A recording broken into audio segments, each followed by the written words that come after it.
Quatrième partie de Jiddu Krishnamurti, la vie de Krishnamurti. Bon, j'ai reculé un peu parce que dans la troisième partie, il restait 1 minute. Mais comme je ne voulais pas perdre cette minute, alors j'ai fait une quatrième partie. Donc vous allez trouver dans cette quatrième partie une dizaine de minutes de la troisième partie. Ok? Allons-y donc.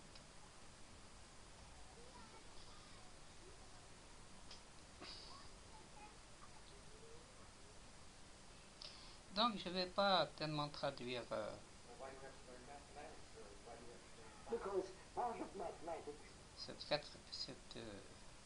ce début de la quatrième partie parce qu'elle est déjà traduite, elle est déjà inclue dans la troisième partie. Je vais traduire un peu, mais pas. Ainsi, les mathématiques et toute la complexité qu'elles comportent sont une série de séquences et de l'ordre. N'est-ce pas? It doesn't finish. Does everybody see where it doesn't finish? Where? Okay. Josh? Can you come up here and put in the 10 at this space here? Remember we had a thing during the people, they were real satisfied with us when we get those answers, objectives, we call them.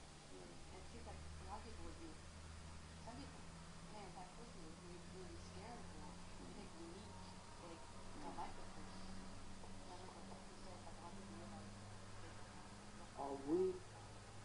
Sommes-nous conscients de notre responsabilité à l'égard des nôtres?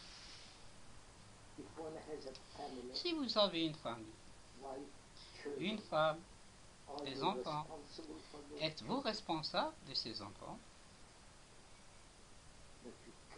Afin d'en prendre soin, afin de leur dispenser de l'amour, veillez-vous à ce qu'ils deviennent de bons citoyens, sains. Si vous avez des enfants, vous en sentez-vous responsable? Veillez-vous à ce qu'ils reçoivent une bonne éducation afin qu'ils ne soient pas tués dans une guerre, qu'ils ne deviennent pas médiocres?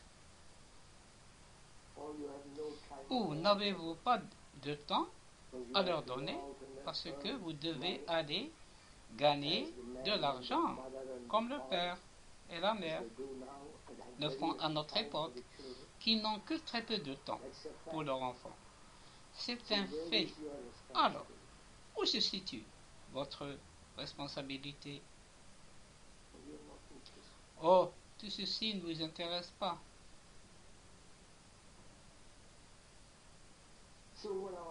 On demande alors, qu'est-ce qui vous intéresse? Je pense que c'est une question légitime. On peut parler de l'amour, de la liberté et de la beauté des cieux, mais ce n'est là qu'un intérêt extérieur. Mais fondamentalement, qu'est-ce qui nous intéresse? Nous-mêmes? C'est exact. Vous vous intéressez à vous-même, n'est-ce pas? Attendez, c'est tout à fait cela. Chacun s'intéresse à lui-même. C'est là-dessus que se fonde notre société, notre culture, la religion, n'est-ce pas? Chacun s'intéresse à lui-même, à son progrès et tout le reste.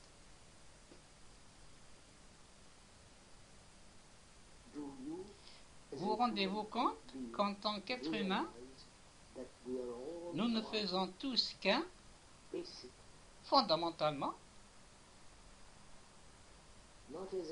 pas comme une idée, mais comme un fait, car quand vous vous rendez en Inde, vous voyez la misère, la confusion, l'anxiété, le désespoir des gens qui courent vers les petits dieux mesquins qu'ils ont créés.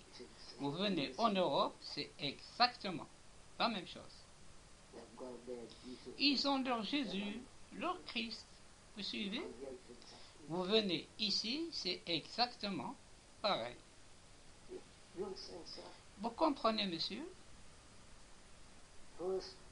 Il faut d'abord prendre conscience, pas verbalement, mais dans votre cœur, dans tous vos êtres pensants, que les êtres humains du monde entier passent par les mêmes angoisses que celles que nous éprouvons.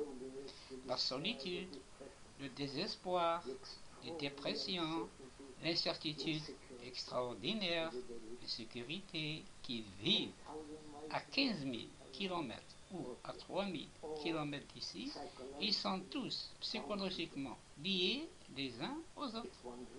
Si l'on s'en rend compte profondément, dans ses tripes, dans son sang, dans son cœur, dans son esprit, alors on est responsable.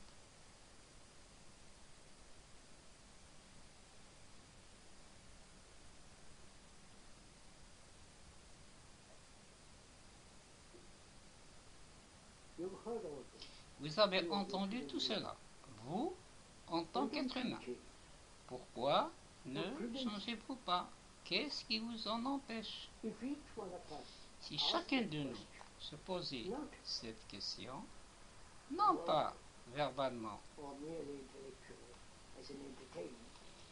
là j'arrête pour faire un commentaire. Mon cher Krishnamurti, cela fait 70 ans que je m'intéresse, que je me suis posé cette question. J'ai pratiqué assidûment. J'ai fait d'immenses efforts et je n'ai pas vu le nirvana. Voilà, je tenais à dire cela. On continue. Mais cela posait de plus sérieusement et profondément du monde. Quelle serait votre réponse? Quelle est votre réponse à ce problème? À savoir que les êtres humains qui ont vécu ainsi de millénaires, pourquoi n'ont-ils pas changé? Vous là qui écoutez en ce moment, pourquoi n'avez-vous pas changé? Dites-le-moi, Krishnamurti. Si vous ne changez pas, vous en connaissez les conséquences. Hélas, vous serez nationaliste, vous serez tribal, insulaire, isolé, et par conséquent, vous serez globalement sans relation aucune, luttant, fabriquant de plus en plus d'armes afin de vous entre-détruire. Dès lors, si vous êtes tant soit peu sérieux là-dessus, pourquoi ne vous posez pas cette question? Pourquoi moi, un être humain, ayant passé par tout cela, pourquoi n'ai-je pas changé? Quelle serait votre réponse? Il n'y a pas de réponse, mon cher ami. Une vie entière, il n'y a rien eu. Et pourtant, des efforts ont été faits. La vie est une. Un seul mouvement global, unitaire, de la même manière. Notre conscience est commune à toute l'humanité. Dès lors, si je change radicalement,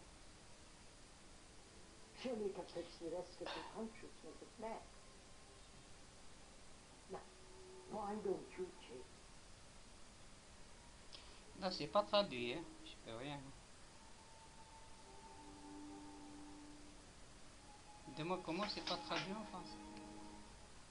Il n'y a pas de terme français.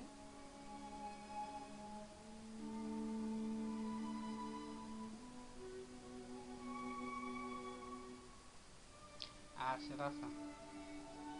Voilà donc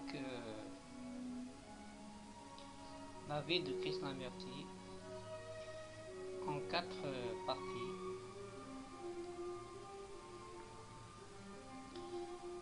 Et là où je ne suis pas d'accord avec lui, c'est quand il dit pourquoi vous ne changez pas. cette question qu'il pose, on ne peut pas répondre à cette question. Pourquoi on n'a pas changé?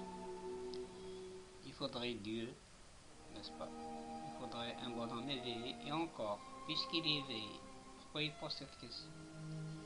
J'ai pratiqué une vie entière et je n'ai pas encore eu l'illumination.